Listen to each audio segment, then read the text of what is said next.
All right, welcome everyone. On behalf of the Innovate US team and our partners at the Burns Center for Social Change in Northeastern University, I'm excited to welcome you to the fifth session in our Amplify series for mastering public communication in the AI age. Before we get started, I'm going to run through a couple of housekeeping tasks and welcome tasks for you. The first thing we're going to do is actually launch a poll that we would love for you to complete for us as we are running through some housekeeping tasks. So that poll should have popped up for you. If it hasn't, you can click on more and look for polls and quizzes and you will find it. We are also going to just talk through a couple of ground rules. So renaming yourselves. You should be able to rename yourself, and I encourage you to do so if needed, because the name that you have entered with will be the name that is reflected on your certificate of attendance. So if it is not the name that you would like, please go ahead and rename yourself so that we have the correct name for your certificate of attendance. In the meantime, please go ahead and use the chat to introduce yourself. We love to know who's with us and where you're joining us from. We will be recording today's session. And so I just want you to be aware of that. In terms of the format of the session, the first 30 to 40 minutes of our session will be a conversation between our speakers, Jill Abramson and Ray Hernandez, and then we will have 15 to 20 minutes for Q&A towards the end. Speaking of that Q&A, I'm going to ask you to please use the Q&A button to submit your questions. I will be moderating the Q&A session with Jill and Ray towards the end, and so I will be drawing from questions that are submitted through the Q&A. Use the chat, of course, for conversation as we go along, but Q&A for questions. Last but certainly not least, for those of you who need it, you can turn on closed captions by clicking the CC symbol at the bottom of your screen. So, with no further ado, please join me in welcoming my colleague, Jill Abramson, the co-curator of the Amplify series, the former managing and executive editor at the New York Times, and a distinguished professor of the practice and senior fellow leading the Burns Center's initiatives on investigative solutions journalism. Jill, take it away. All right. Hi, everyone. This should be a very interesting session and a lot of fun for both Ray Hernandez and me because we worked together for many, many years at the New York Times. Ray covered New York politics and government, and then when I was Washington bureau chief of the Times, he was one of the best reporters covering government. Money and politics, all kinds of things. And it's great to be reunited. Ray now, and for quite some years now, he left journalism after having a full career in it and joined one firm and then another who do some lobbying. He went, into representing private sector clients and others at two firms, doing everything from lobbying, as I said, to strategic communications. So this is a unique chance for all of you to talk to someone and hear from somebody who has been both on both ends of the news, both covering it and trying to shape it. So with that, I think we'll start. Hi, Ray. Hi, Jill. Thank you for having me, and thank you everyone for spending a little of your time to listen to us speak. When you were just introducing me, Jill, I was reminded how far I've gone. From being on one side of the line of scrimmage, trying to get in, and figure out what's going on back there. And now, I'm back there, so oftentimes trying to keep the likes of me out, or the former likes of me. And also, for what it's worth, Jill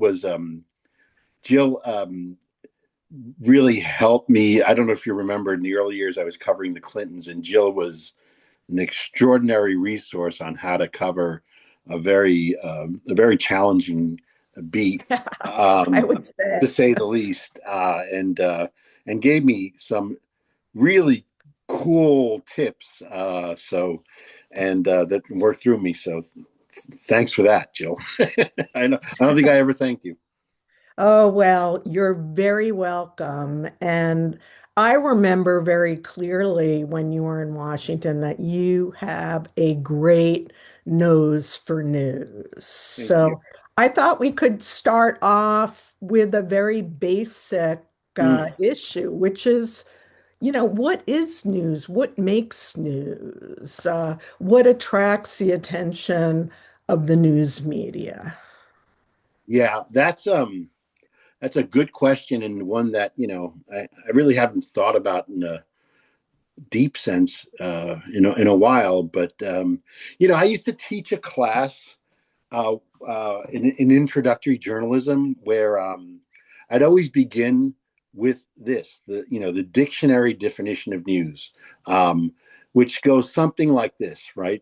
News is basically timely or new information that impacts or interests the public, and that's documented and reported factually, and that is delivered without bias. I mean, I think that's a solid enough definition, right? Yeah, Um, it's a great definition. It, but it sorry, it's one that various political figures have kind of warped in the last decade. no question. Well, and some, not just political figures, but some outlets, right? Right. Um, some reporters, but but while I think that's a solid enough definition to live with, I want to speak a little from the heart, Please. and I think that to any journalist who's been at the business a long time, in some ways the definition is a little simpler than that, and you boil it down to it. It's just a great story, and what do I mean by that? I mean it's finding out something that few people know, and then telling everybody else about it. It's going against the grain and disproving conventional wisdom or some official version of events, and it's peering behind the scenes when people don't want you to see what's really going on. And the last one, that I'd add, is you wouldn't find this in the dictionary, is that news usually reveals something that someone in power, or that powerful authorities would prefer remained hidden. And so, that's what news is to me, and it's what always excited me about being a Hmm. reporter, and it's Sure. and it's what I miss today. The Right. You and I were both investigative reporters. So Yeah, the the hunt. last thing you said is particularly pertinent to that. Uh, I was reading yesterday that, the numbers in recent polling about trust in the media are at an all-time low. Trust in government isn't much better, although fortunately our audience are mostly from state and local offices, and the nearer you are to the people, the more trusted government usually is. I think So, the federal government and Congress are also at an all-time low. So, does the lack of trust in the news and in information that is put before the public by both journalists and public officials, does that worry or concern you? Well, I mean, the easy answer is yeah. it is really of great concern. Um, I think it has so many implications for our political system and the way we um, what we are, our republic. But I've thought about this a good bit, and I think you probably agree with me. I think this decline in trust, though, is rooted in something structural, right? Rather than just some widespread disillusionment or disappointment. And it goes back to our work, Jill, or our former work. And, you and I were trained in an old school of journalism that was fundamentally about, I think this is the right word, restraint, right? Huh, interesting. It was about gathering facts, right? It was about setting aside your beliefs. It was about letting the story stand on its own evidence, right? And not about tone, not about attitude, not about ideology. And I think that that just the facts approach was, in my view, the price of credibility. I really believe that. But the economics of media today are, I mean, they're vastly different from when I was, a young reporter coming up. And and there appears to be more money in opinion rather than traditional reporting. Yeah, There's more revenue in outrage, emotional affirmation, than that's what gets clicks. correct, and therefore money, right? And in just sheer entertainment, than in sober, evidence-driven journalism. And I think, I more than think, I accept it to be true. The internet has accelerated that shift, and it's done so this way. It's fractured audiences and allowed everyone to build their own information silo, right? And that's, in my opinion, I think that's just bad on its face. But But if it's the you're way the market is these days. correct, it just is. I'm being descriptive, not anything else. But I think if, for example, you're in the business of government, this creates a really difficult and strange dynamic. I mean, you may be doing really meaningful work, but the information ecosystem often ensures that the complex and sometimes humdrum work of government just struggles to reach the public, you know? And so, I think I have more than a few thoughts on this. I think that reporters uh, bear some responsibility here too. I think that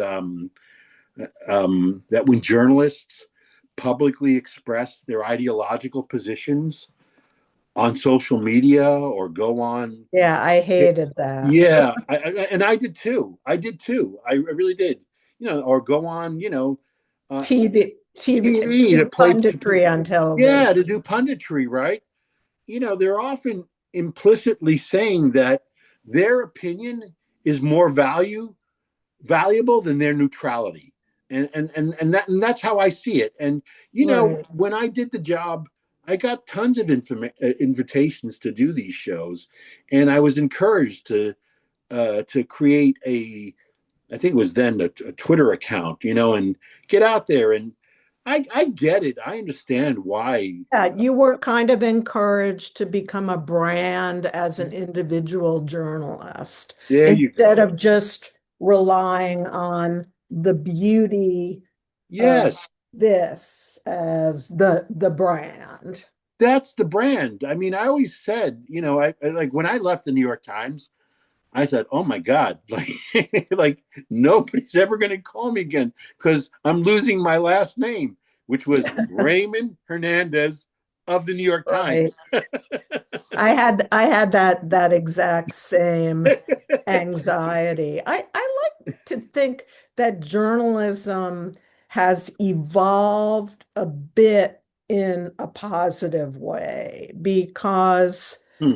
the focus on the journalism of uncovering scandals and misconduct by government. I mean, there are still very important stories, some published by the New York Times on that, but I began to focus through the Burns Center on solutions journalism, which is actually a thing. And I like to think that there's a market among journalists to hear about, innovations and interesting solutions that actually help change people's lives for the better. That kind of story is still a tougher sell, I think, to reporters, because, I still know exactly how reporters think. But Yep. I do think that there's a new opening, and that's why I think this session is so important because I think, state and local officials are rightfully wary of dealing with the press. Yes. They're worried, that they're going to say something and it's going to be taken out of context and then they're going to get into trouble, et cetera, et cetera. Um, so I wanted to ask you not, what kind of journalism you prefer, but what the kind of when you were a reporter, what, the best interchanges you had with public officials. So, what made you interested in having the conversation and then doing reporting and doing a story when a public official was your source? Um, yeah, I definitely want to jump to that, but I do just want I want to make one note about the about your point about there being room for serious journalism and a market for it. I believe that that's the case as well. Um, while I also think the industry will largely probably not correct itself because the incentives for people to do exactly what they're doing remain. And I had, and maybe this is a little pie in the sky, right? But We you know, like pie in the sky at the yeah, Burn well, Center. I, I I think if you accept the premise, right, that the industry is going this way largely, right, to what I earlier described, then how do you fix it, right? And I think, and here's where I'm getting pie in the sky. I think the path forward in part rests on um, training the citizenry to be better consumers of information. You know, and maybe people have talked about this before, but I still think that that's true. I think you need people who know how to interrogate the sources of their information, people who can recognize the difference between opinion and reporting, Yes. and understand that sometimes the loudest voice, right, that facts rarely reside with them, right, and I think you know given that AI is reshaping information flows, number one, and is making it easier to mimic credibility at scale, this kind of, this kind of um, training, right, for lack of a better way to put it. It's really the training that we as journalists got to Yep. verify, to gather information and verify. But I agree with you that it's important with so much misinformation out there.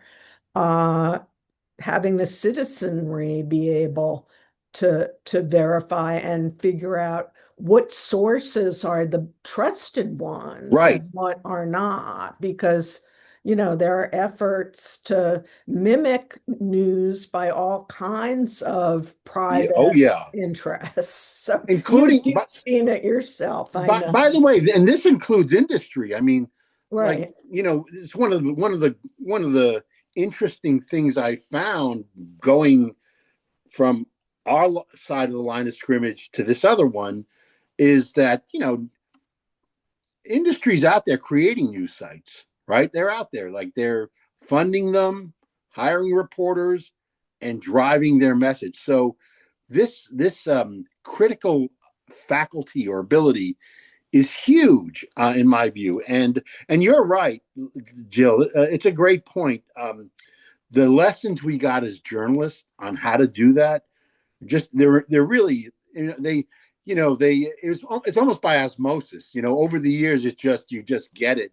But it makes it, for me, for example, I can't look at a newspaper or magazine article without looking for the stitching. Looking for who did what, who pushed this thing. So and I think that's a really good thing.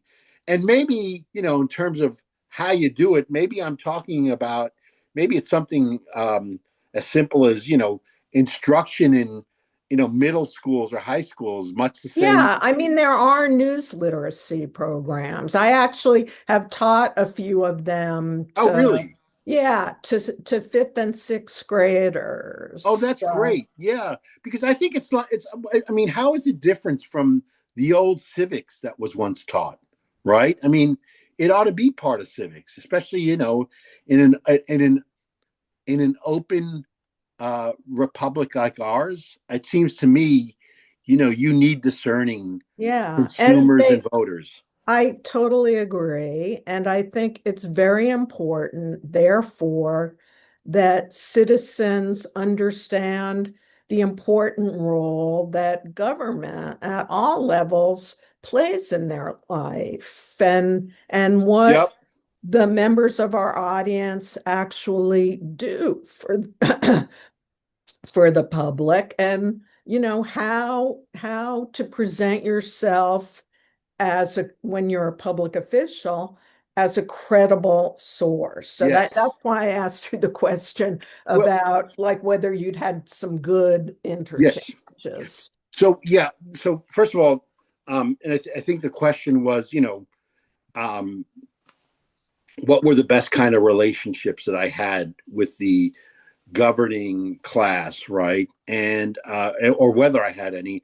And the answer is, yeah, I did. I had I developed many close sources in government, and surprisingly, some of them are friends to this day. And the ones who I found to be most effective shared, these common traits, right?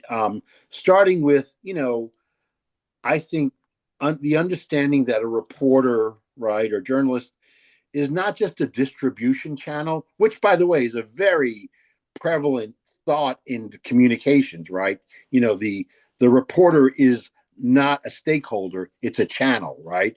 And Hmm. um, I always found that distinction a little bit odd, and nobody explained it to me in a satisfactory way why I'm wrong to think of it as odd. But you treat the reporter not just as a distribution channel, but someone you need to court and cultivate, right?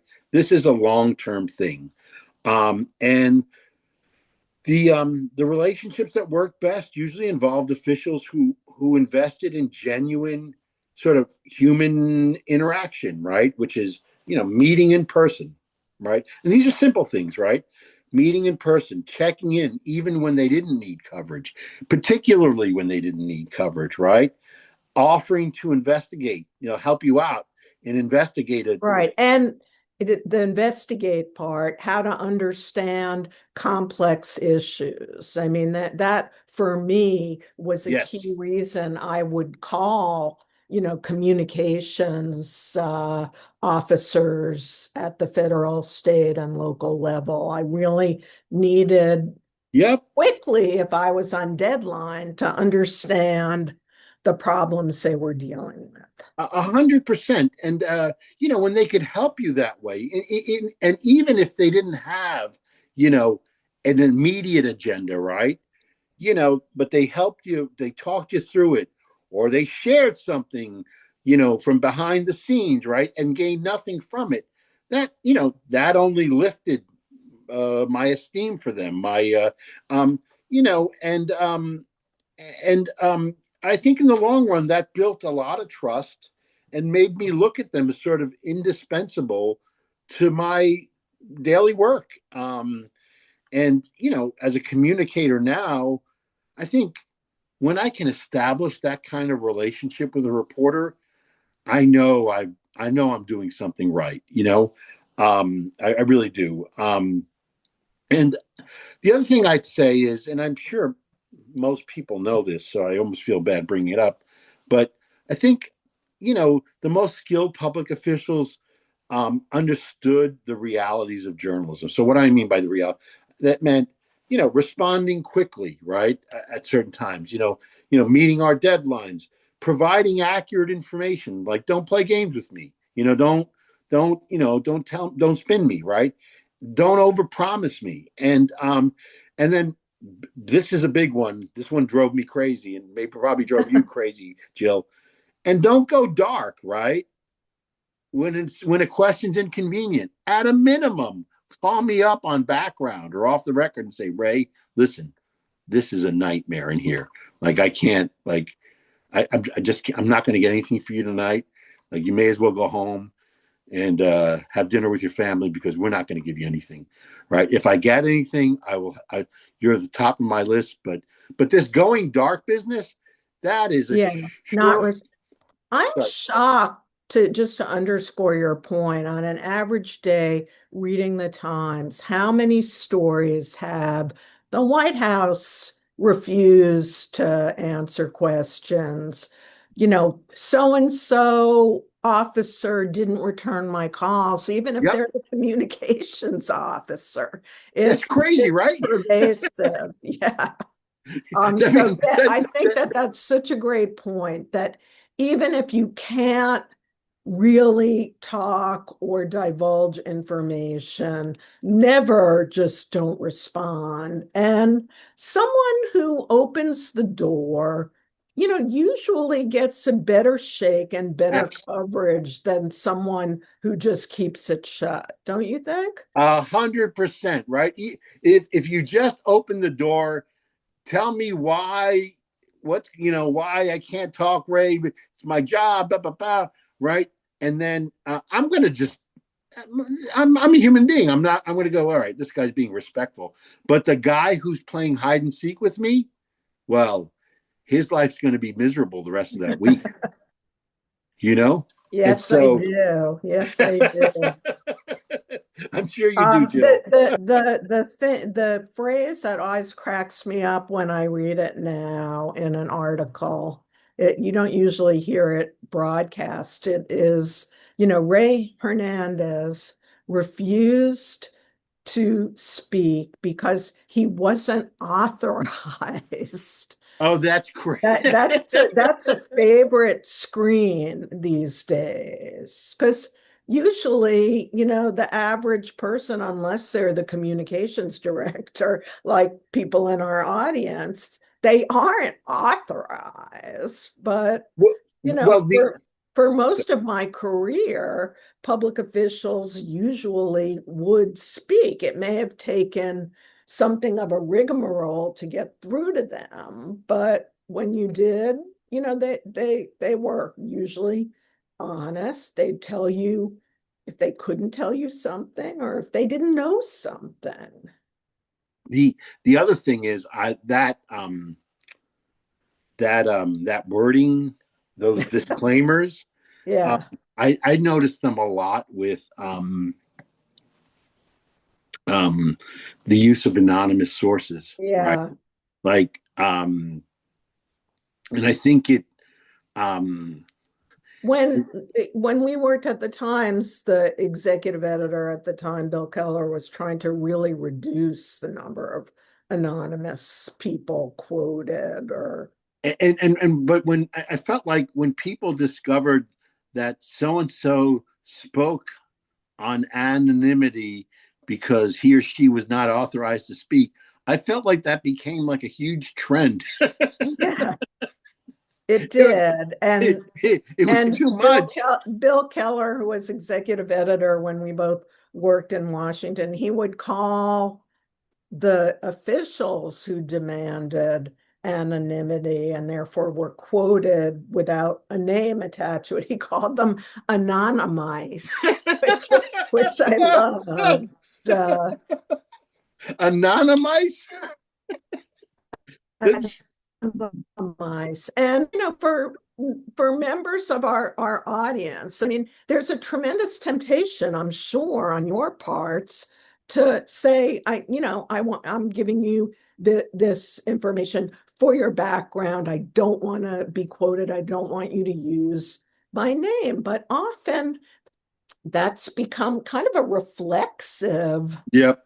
request and kind of silly because from the journalist's point of view, Yeah. and I'm sure when you're now giving information to journalists, credibility is so much more, the information is so much more credible if there's a name attached to it. Absolutely. And I've tried it a couple of times. Here you go. Here's the statement. I just don't put my name on it. And they ask me the questions I used to ask. Why? I mean, what do you're not like, there's nothing really I am not interesting. authorized. But it's like, Ray, you're not saying anything really that interesting here. Like, it's just a statement. And I go, and then I search my soul and I go, yeah, you know what? He's right. I put my name in, whatever. Um, um, but yeah, I agree with you. I think this anonymous stuff. I also think it's had a corroding effect And on journalism. trust. Yeah, on trust, on the quality of the journalism, and therefore the trust. Because like if you read any of the rags in DC, everything's anonymous, right? Right. And then you think the reporter is making the quote up. Yep. And it's also when you allow it, when you allow the free for all, you basically become just a platform for people to take pot shots at each other. That's the other thing I've noticed.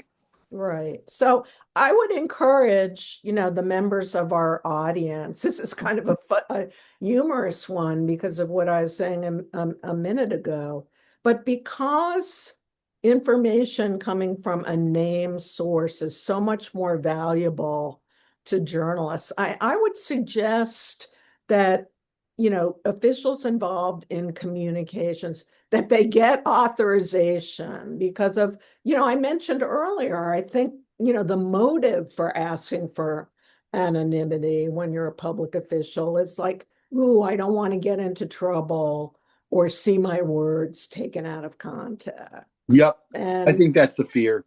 It shouldn't be such a big fear because, taking the words that someone says out of context often means, and this may sound argumentative to the audience, that the public official you've talked to just hasn't explained what you asked well enough. But I don't think there is, from credible news organizations, any on purpose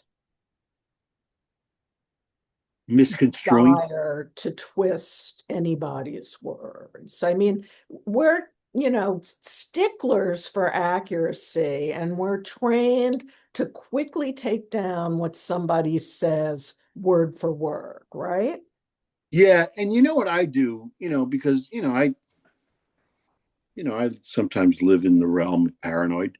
And so I will have a conversation with a reporter on background, go, all right, we're doing this, we're rolling it out this Can way. you just briefly explain, just for anyone in the audience who may not know, the difference between like on background Oh yeah. and So I mean, and Jill, correct me if I've got this wrong, right? But um, you know,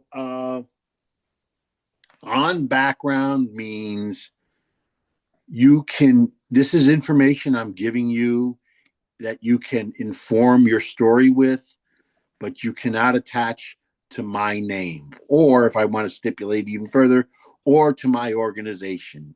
You can say, um, So you set up the terms that way, but it's Yeah. information. I mean, another term in that basket is like if you're going to use this information in any way, you need to get a second Yep. source to tell you about it because Yep. I'm speaking only on background for your private benefit so that you understand something. That's right. And you can add that stipulation in. Sometimes I don't add that stipulation, say, just keep my name out of it. I'm describing this to you on background so you understand that you don't write something that's going to get us both in trouble, right? Um, um, then there's uh, um, on the Off the record is record. obvious, right? Yeah. Like What I'm about quoting, off the record? yeah, you're talking, anything you say is fair game. And then there's That's on the record. that's on the record. What what Um, what does off the record mean? And uh, is it is off the record. I think it's misunderstood for on background often by people who request, a public official calls a reporter and says, this is off the record. What they really mean is don't put my name anywhere near it. And if you want other restrictions on the information, you can say, but off the record is really It, useless, isn't it didn't happen. The it? conversation didn't happen. We don't know each other. That's what off the record means, right? Off the record means, you can't you can't use it in your story. You can't. Now, I think, and Jane, uh, uh, Jill, just tell me if you disagree here, but I think it has off the record has a cousin called deep, deep background, Yeah. right? I Which think that came from Watergate. I think that all came from Watergate. And deep, deep background is it's off the record. It didn't exist. I didn't say anything. We didn't have this conversation. But if you could go find it out elsewhere, have at it, right? But you Right. cannot source it to me at all. This never happened. So Mm, so yeah. I think those are I the, mean, just as an anecdote, also from the time I was Washington bureau chief, this was when President Obama was in office, and he wanted to have off the record meetings with other bureau chiefs and other, very senior Washington correspondents for various news organizations. And I wouldn't go and I wouldn't let Times reporters go because it's it's a terrible thing to encourage, and you can usually find out whatever was put on the record a different way. so why I as a reporter was wary of off the record was because that was a playground in which they could spin me. They could spend time and then it's sort of you know it's there's no consequence. They can tell me all this stuff, right? I can't give it trace it back to them in any way, and they can send you on wild goose chases. They can lie to you. Right. And so off the record was not I didn't I really a lot of I actually think I pretty sure I refused off the record pretty consistently, right? Yeah. You want to talk to me on background? Sure, fine. Fine. But Right.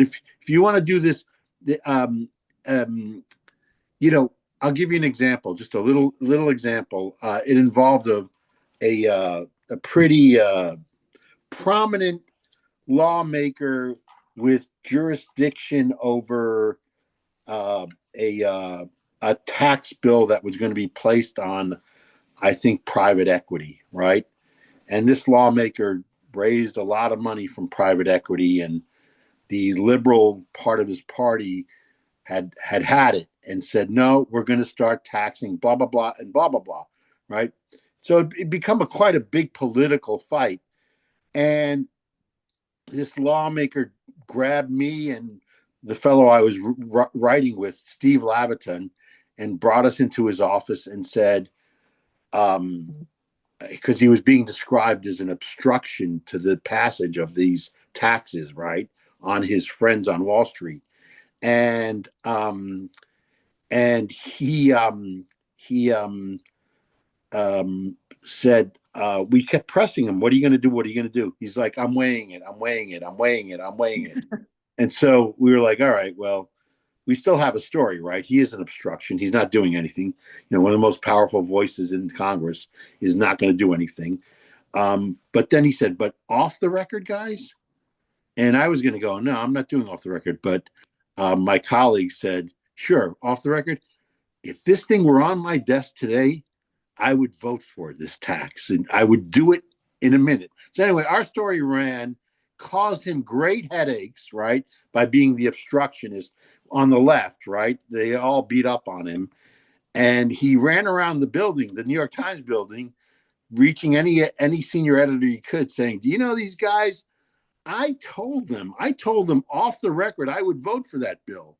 And do you know it? Do you know it doesn't reflect anything in the story? And I finally had a conversation with him and said, listen, the fact that you told me this off the record meant absolutely nothing. It was antimatter. It didn't exist.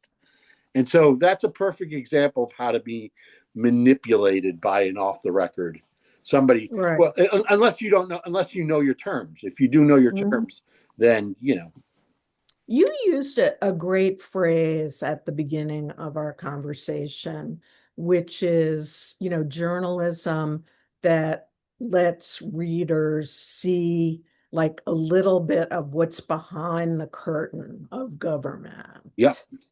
And that's invaluable because that peek behind, the who, what, when, where yeah, news that everybody knows is usually unique to the reporter who can get a little bit of behind the scenes. And, we sometimes call that color. yep, We're sharing with the audience like how reporters think and work. But it's a lot more than color. yes. It's letting readers know that important things that do happen, behind the curtain of, let's say, a public hearing. And understanding those dynamics is important if the public is going to understand what's really happening. Well, you're right, Jill. It's not just color. You're actually. So this is one of the things that I'm actually very grateful about having come over to the other side. And I think if I went back to reporting, I'd probably be hits put out on me. But um, because what goes on behind the curtain is quite significant, and it is altering, or it's attempting to alter public perception.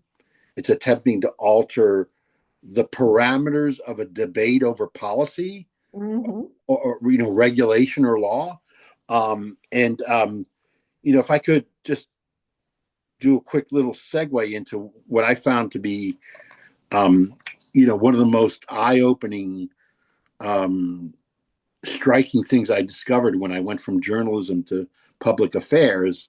Do we have time for it? I don't know. We have to start taking questions in Oh, about a minute. okay. So, Well, then uh, I'll hold off. But yeah, I was just going to add before the first question that those kind of behind the scenes details are gold, literally oh, gold to reporters. yep. Anyway, we're ready. And they're good. And they're by the way, they're good currency to trade with reporters on. Like, hey, we have something coming out Tuesday. Hey, you want to hear about blah blah blah? And, Yeah, you that know, I used to call that information arbitrage. that's good. Anyway, why don't we start taking questions?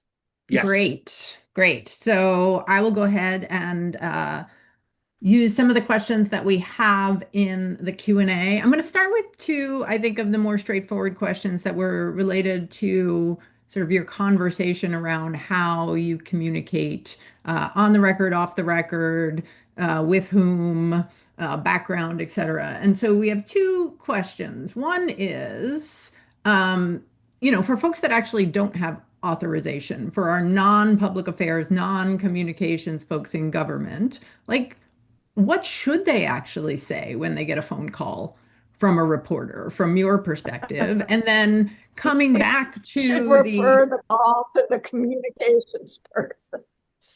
Go ahead. Sorry, I was making a yeah, stupid joke. yeah. And I then, got it. and then, What? uh, you know, in terms of like, what is the value from the professional side of actually speaking off the record or on background? Um, Jill, you want to take it? I can Yeah, take. I'm sure. happy I to take. mean, you know, often I would find out, what official in an agency, let's say at the state level, was handling a particular matter that I was reporting on and writing about. And I'd call that person, and you don't want to say, I'm not authorized to speak, although sometimes they did say that. But they would truthfully say, I'm not sure I'm the right person to Hmm. talk to you, but I'm going to refer you to someone who I really think can walk you through whatever the issue at hand was. And, if that person doesn't satisfy you, call me back and I'll try, to help as best I can. That's a that's a really good. That's I've had that experience too. Those people are, in my opinion, that's a real pro response. That's a real pro handling it. Thanks. I'm sorry, there's a second part of the Yeah. question that I've Yeah. forgotten. So, what is the benefit to the public affairs professional in sort of speaking on background or off the record? I mean, it's Um. so the report, I mean, for where you answer in detail, but it's so the reporter can understand an issue. He or she's going to be writing the story anyway. You may not want your name or your office in whatever story he or she is writing, but it's very important that the reporter understand the issue. And so that's, an occasion to go on background, I think. Ray, you take it away. No, I agree. You know, I've seen just working on this side of the business now, where there are assumptions made about. I'm just This is just an example. Assumptions Mhm. made about you know about whatever the corporation I'm representing or anything like that, like that they have their act together. There's a grand plan, and information isn't coming out because you know because it's not part of the plan. And sometimes it's just helpful to get a reporter on the phone and say, listen, look, you got to understand, like, and don't quote me, please keep me out of the story, but it, this thing is, we just learned about this thing. We're all crashing. The CEO doesn't know what to say. The board is screaming at us.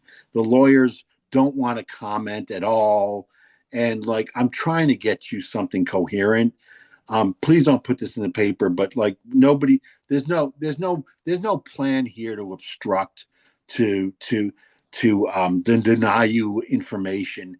We're just Right. all over the place now. And I think and that's just an example of the kind of candid conversation you want to have on background or even just off the record, just to say, Right. like, I'm an honest broker here, right? I'm not Yeah. playing games with you. That's a great point. And that was when I am reporting still, that's a very effective thing to say. Yeah. Absolutely. And you're acknowledging some humanity, frankly, right?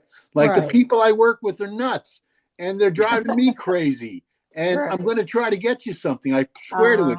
But give me a little time.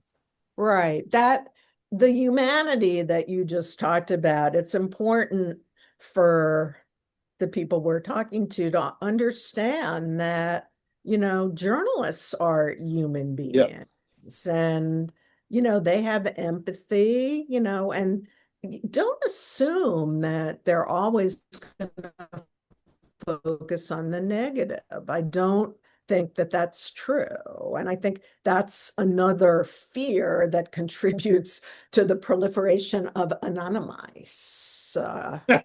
You know, the You're This is right. a good assumption that reporters are going to find some way to tell a negative story.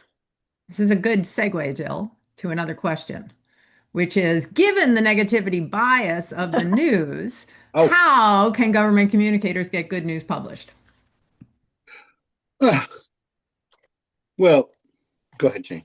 By Yep. first and foremost, by being interesting Yep. in your interaction, like to have information of genuine value to a journalist. And yeah, you want to be on guard and listen to what the journalist is asking and saying. And, if you sense that they're going in a negative direction where the information is seriously being stretched beyond credibility, either, you know, you can you as a communications official, you have something incredibly valuable to journalists, and that's you are the caretakers of information. You own the information in most interactions with journalists. And you listen for bias and then on background, maybe, say, look, I'm going to go on background because I think you have a misconception here. Yep. And, tilt it back to never stretch the truth, but to what is really going on that isn't something negative. I also to Jane to Jill's point earlier, um, about be interesting. I a lot of times we'll have some initiative we're announcing on behalf of a client or some effort.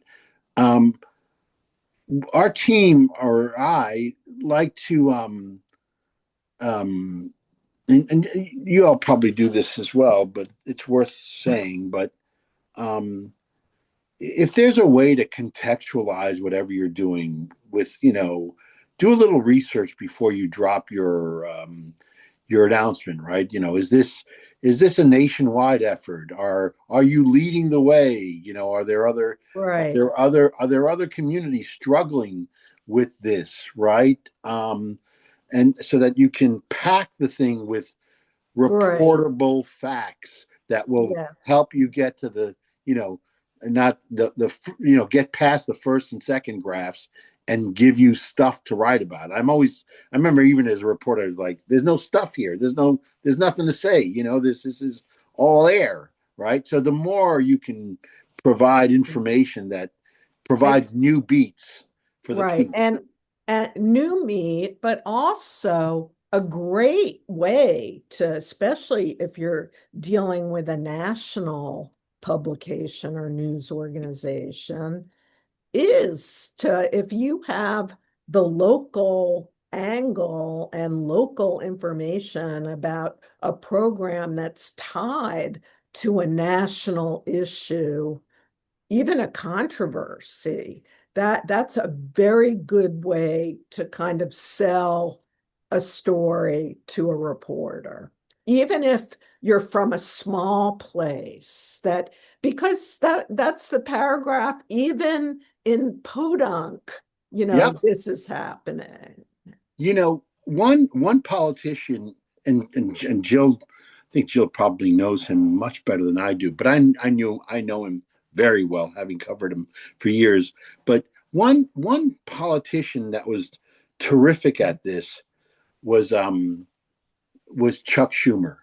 And what he would do, so let's say, I don't know, let's say a big issue that came out during the week was a study released by Airlines for America or whoever about how prices in rural airports or wherever or far-flung airports are double what they are anywhere else, right? And you call on, the aviation administration to do something about it. What Schumer would do is, first he'd wait for Sunday, right? The slowest news day of the week, right? When newspapers and producers are looking for copy, right? And then he'd show up in Rochester at the Rochester airport or the Utica airport or wherever, somewhere. And he'd come with facts and figures on how much people in Utica were paying for a flight to such and such a place, whereas people in New York pay two-thirds less. And Yeah, boy, you'd get a bunch of stories that day out of Western New York, right? And and on Monday and Tuesday, I'm going to propose legislation that does X, Y, and Z, or I'm sending a letter to the aviation administrator saying da da da da da da and noting what's happening here. It was brilliant, and you got that's news because it was a it's a Sunday. great story. All right. So I think we have time for one or two more questions. So we have some related to the earlier parts of your conversation. Um, Back to your point, Ray, about media literacy, Yeah. how important it is for folks to sort of become literate consumers of the media. What suggestions do you have to improve media literacy at a juncture when there are active efforts to dismantle public education and disincentivize education in general and higher education in particular, which is where a lot of media literacy education is easier to pursue? Oh boy. Mm, Um, it's a doozy. that's a doozy. It's a tough one. I mean, I think that well, can I just say this is not a global or societal solution, but and maybe this speaks to my age and where I come from, but you know, we grew up in my house. I grew up in New York City, the outer boroughs of New York City. We grew up in my house reading four or five newspapers, uh, from my dad to my mom to the kids. Everybody just went through them, and it's amazing how being exposed to newspapers all the time and solid ones, right? No matter what you think of the Daily News or the Post, they still report in essentially solid ways. I I I you develop an ear for it. You develop I guess what I'm saying is start at the home, right? Like everything else, right? Like with your kids. I will say the other thing is I worked with a company a couple of years ago, maybe not that long, but that was creating a browser, right, with that assigned partisan scores, right, to to any news stories that came across its transom. So if you got something from like Breitbart, it would get like a red 10, right? Or if you got something from And that meant be careful. Be Careful, right? And I know there are other companies working on this stuff, by the way, right? Including I think some of the AI companies. Uh, Mhm. and then or you'd get a big blue mark, something that came from, I don't know, Mother Jones, right? And then you'd get, just right down the middle of the Times. But I think those tools are pretty helpful. They need to be refined. I know that I saw them in their development prior to the explosion of AI and its growth and its sophistication, but I could see tools like that helping consumers a lot. But I do think, partly it's, at the lower grades, teaching and, parents getting Yeah, involved in what, you got to get the kids when they're younger yeah, I because agree. it sounds, by the time they get older, it sounds sort of platitudinous Yes. to speak about what's trusted information and whatnot. I found the younger kids really get it.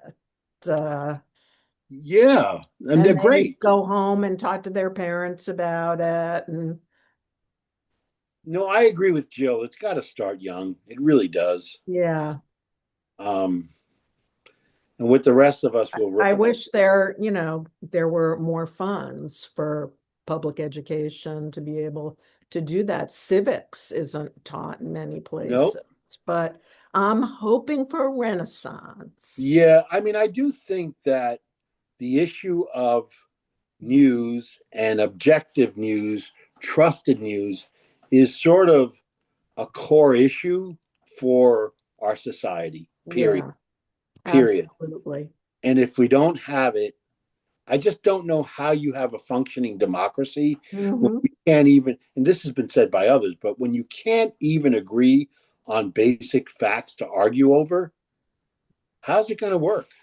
I totally agree. And I think that's a great note to end on. Yeah. Yeah, Okay. and the hope for the Renaissance. Yeah.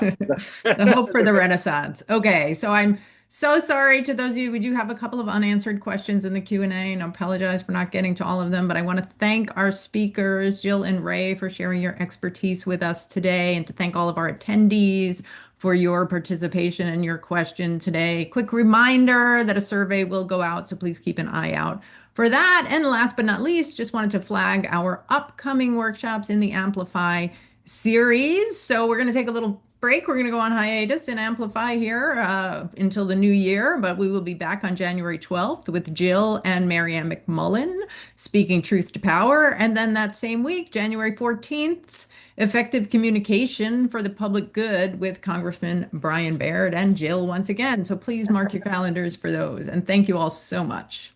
Thank Thank you, you, everyone, Eileen. very much. I enjoyed this. Bye bye. Thank you.